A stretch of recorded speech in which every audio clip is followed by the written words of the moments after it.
It is April 26th, and we tip our hats skyward for World Pilots Day, celebrating the skill and dedication of aviators globally. This dedication day was established to commemorate the inaugural flight of the first Turkish pilot in 1912. Well, it is an honor to celebrate pilots worldwide, especially my guest today, Robert DeLaurentis. It was like living in a fuel tank. So your eyes would burn, your sinuses would burn, and when you would swallow, you could taste the fuel. Your positive. Imprint. Stories are everywhere. People and their positive action inspire positive achievements. Your PI could mean the world to you. Get ready for your positive imprint. Hello there, I'm Catherine, your host of this variety show podcast. Your positive imprint is transforming how we live today for a more sustainable tomorrow through education and information. Your own positive actions inspire change. Follow me on Instagram and my YouTube channel, Your Positive Imprint, and you can also follow me on Facebook and connect with me on LinkedIn. Check out my website, yourpositiveimprint.com, where you can learn more about the podcast and sign up for email updates. Thank you so much for listening. Music by the legendary and talented Chris Knoll. ChrisKnoll.com, ChrisNole. Thank you again for listening and for your support of this podcast. Your Positive Imprint. What's your PI? Wow, oh my gosh, today's guest is already a legend, a legacy filled with brilliant and inspiring positive imprints. Setting records certainly draws attention. So who is this remarkable figure? Robert DeLaurentis is an author, entrepreneur, exceptional pilot, and a retired veteran lieutenant commander in the United States Navy. As the solo pilot, he flew from the South Pole to the North Pole and everywhere in between, navigating his twin-engine propeller plane powered by biofuels, which I'm really excited about. And during his journey as peace pilot, he also gathered data for research in collaboration with Scripps Institution of Oceanography and also NASA. He embarked on this adventure as a global citizen on a mission to inspire change and leave even more positive imprints while facing what he calls his greatest challenge of all, fear, while maneuvering through the notorious Drake Passage. His peace mission extends beyond just humanity. It encompasses harmony with all of nature. Well, Robert is indeed a legend, having been inducted into the Legends of Flight Hall of Fame at the Air and Space Museum in San Diego. And I am thrilled. I am honored to welcome Robert DeLaurentis here to the show. Robert, welcome. Thank you, Catherine. You did that quite well. Sometimes I hear these introductions and I go, wow, who is that crazy person they're talking about? And it just happens to be me, I guess. It is, and I have loved researching you. And the introduction could have been an hour or 2 hours. You just have so many positive imprints. And I'm excited, and I'm just so thrilled to have finally met you. Thank you again. We're really happy with the results that we achieved since we started the foundation in 2013. I reflect back, and there's a lot in the world, and it all connects together almost perfectly with the completion of the movie, DeLaurentis International Airport, and eventually in the next year, putting the citizen of the world on display in front of the airport. So very happy with the results. Okay, so listeners, what Robert is talking about, he owns a airport in Oak Grove, is it? Oak Harbor, Washington, on Whidbey Island, just off the coast of Seattle, south of Canada. Yeah, and it's a nice, quaint airport, and you can certainly find that online to learn more about the airport. So you're going to have the plane. And my goodness, you had this feat back in 2019, 2020 of flying, but yet when I was reading about you, you were not even a pilot in the Navy. Yeah, you got it right. I was not a pilot in the Navy. I didn't have the vision that they required, the eyesight, but the desire to fly continued. And funny thing about flying, Catherine, is you can't really do it unless you have the time and the money at the same time. And for me, that was kind of elusive. And when I retired for the second time, actually at age 43, those things finally came together. And I decided to focus my energies on flying. And a few years later, I was doing my first equatorial circumnavigation in a plane called the Citizen of the World, so flying around the world along the equator. And then in 2019, I went for something much, much more difficult, which was doing a polar circumnavigation over the North and South Poles in a much more capable and complex plane called the Citizen of the World, which is what the movie's about, in part. Yeah, which we will get to. And by the way, thank you for your service in the United States Navy. We all appreciate our service personnel, so thank you for that. And so growing up, you grew up in the United States. For a time, yeah. I spent 2.5 years in Jakarta, Indonesia, with my family. I went to a joint embassy school over there, and it was sort of my first exposure to life beyond the United States. I loved airplanes since the very beginning, and I remember my dad and we went to the school that I was attending. It was called JES, the Joint Embassy School, and we put together a couple picnic tables and attempted to launch one of my string-controlled gas planes and bounced from one table to the next, and then into the ground and was destroyed. So the first attempt at flying wasn't necessarily successful, but it was exciting. Told me there was more to come. But living overseas really opens you up to the rest of the world and that there are other people. And maybe that was my first exposure to the fact that people are more similar than different, right? They focus on their families and their health and their safety, their joy, their happiness, their financial security. And then all those other things are sort of secondary. Yeah, you made international friends and saw the world was a big place, not without its challenges. So it was a defining moment in my life, for sure.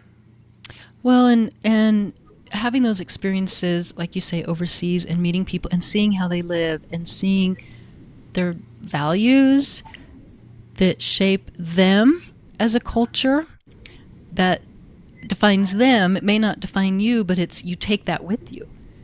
Some of that. Absolutely. I think getting out from behind our computers and going into the world, kind of like you just did recently in Europe, is the best way to learn about the world, because you get to meet these people in person. You get to watch their expressions when they're talking to you and learn about their passions. It's really, I think, something that everybody should have to do at some point in their life. Yeah, so Citizens of the World, I love that. And in 2019, I had a person from France who was on the podcast, and he used those phrases. We are all citizens of the world, trying and hopefully doing our part. And you took your plane and you, as a citizen of the world, wanted to bring hope and peace to citizens of the world, which is everybody. And you met so many people on this. So let's talk about the flight and the research and the foundation. So why Citizens of the World? Yeah, the way we came up with that is my first book and trip, I was the Zen pilot. And then on the second one, I was the peace pilot. It was sort of an evolution. But citizen of the world seemed to make sense. And the funny thing, Catherine, is I didn't see that connection until about a year after we had named the plane Citizen of the World. And I was on a quay wall in, I believe it was Spain, and they had a picture. And there was a person with one side of their face was dark and the other side was light. And it sort of spoke to me. It was talking about the connection between people. And that's in the movie. You get to see that. So, yeah, it just seemed like a more ambitious project. And when I was doing my spiritual psychology studies, I remember talking to my instructor, a guy named Ron Holnick, about what the mission should be. I didn't want it just to appear to be a guy flying around the world having a good old time. We had to have the science, we wanted to have the message for people, and we wanted to have some positive impact. And he suggested global peace. And at the time I laughed. I thought way too big for me. And I think we were laughing for different reasons. He laughed because it was kind of an awkward moment, and I was laughing because I didn't think I was capable of that. But I was intent on having a positive impact on the world, and that seemed to be the way I could do it, by bringing together my passions, which were business, spirituality, and flying. And the spirituality part, Zen, I never, ever, until you said that, the Siddha Zen, that never ever crossed my mind. And you have the book Zen Pilot, which talks about the spirituality. And then you also have Peace Pilot, which talks more about the documenting of the trip and the meeting of the people. And then there's a movie as well with the same name.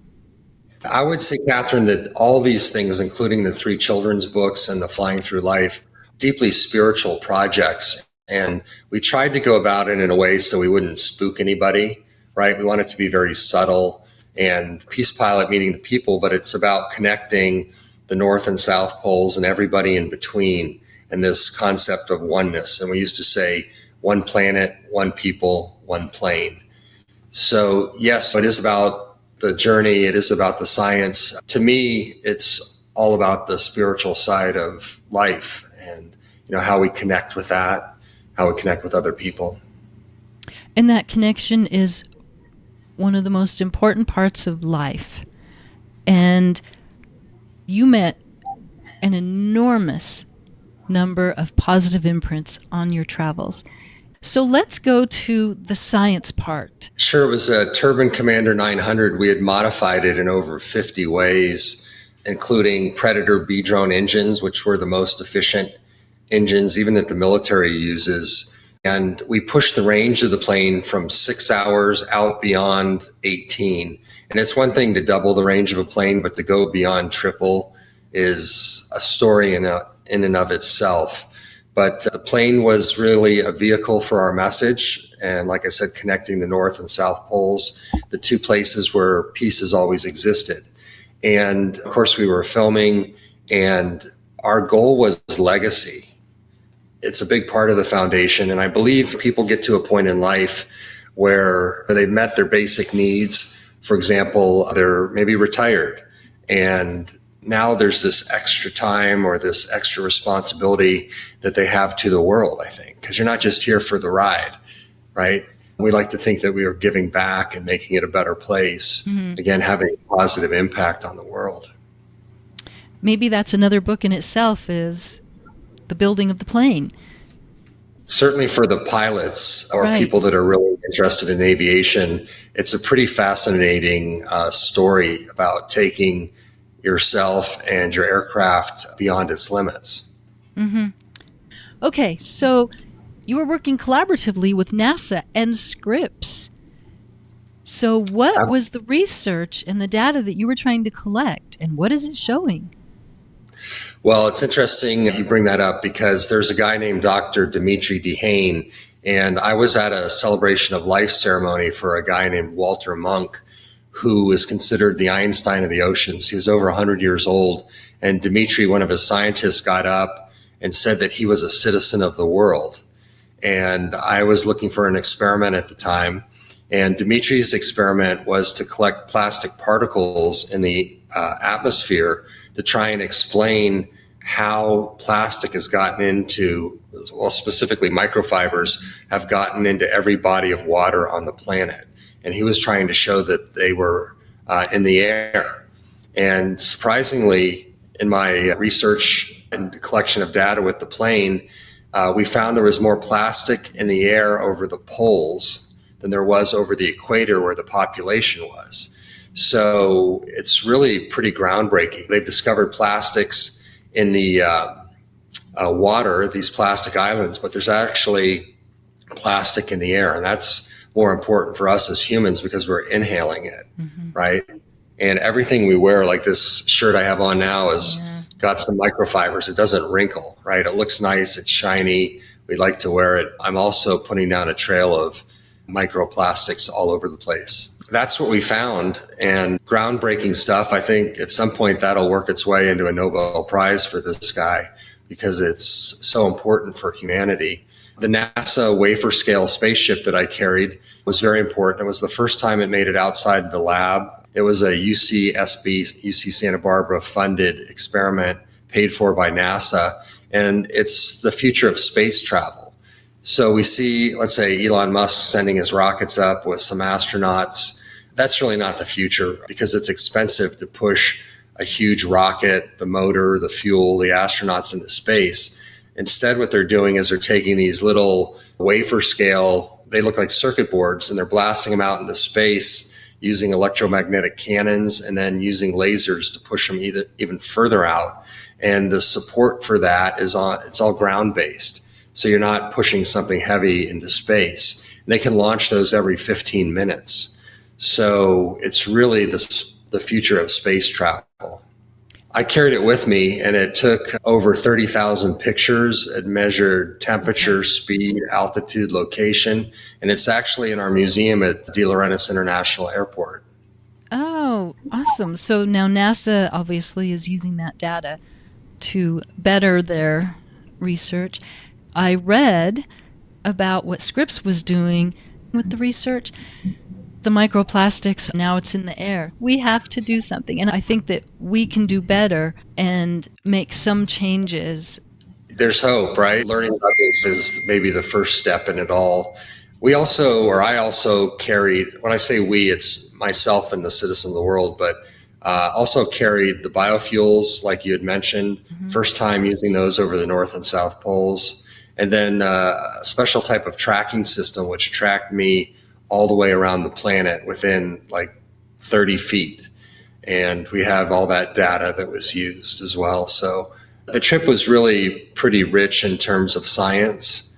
And that was important so that it wasn't just about promoting aviation technology and safety, but it was how does this benefit the planet? So let's talk about the biofuels. Those were plants, animal waste, algae material. Yes. Yeah, it's not 100% biofuels. Nobody has 100%, but those were provided to us by Gulfstream. And then when I got over to Europe, they're actually using that already. So they're steps ahead of us, but we were really happy to help, draw a little bit of attention to that. And there was actually a benefit. The jet fuel made from biofuels doesn't gel at a certain temperature. You can actually get it a little bit colder.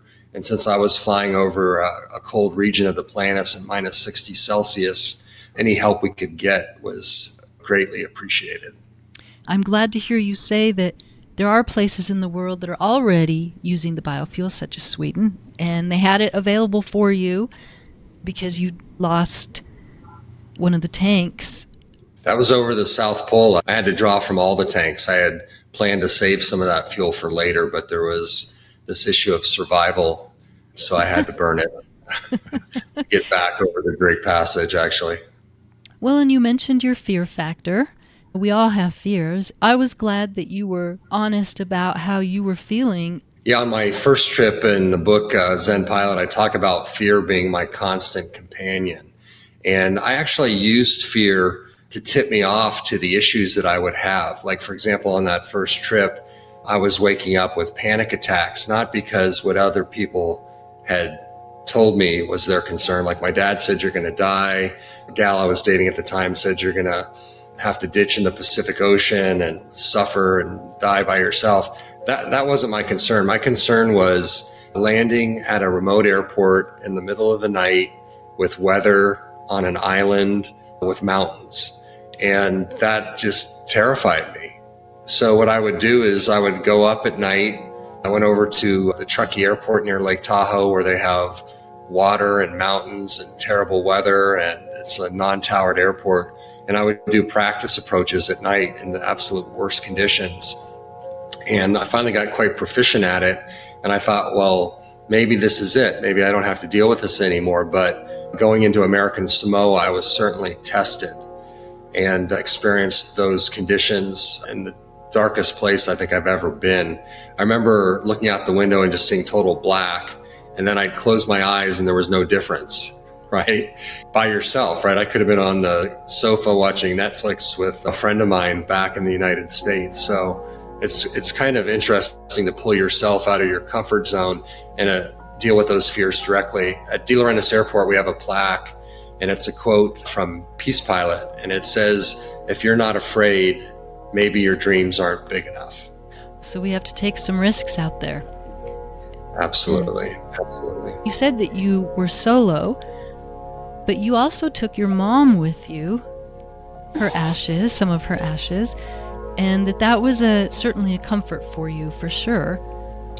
And the inner spiritual part, and I think that was another important part for you in this legacy.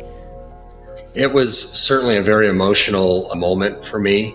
And what I did is I took her ashes with me, and I had them in a little glass vial, and it was in my backpack. And the night before I set out for the South Pole on that 18.1 hour flight, I reached into the backpack and I pulled my hand out, and there were ashes on my hand.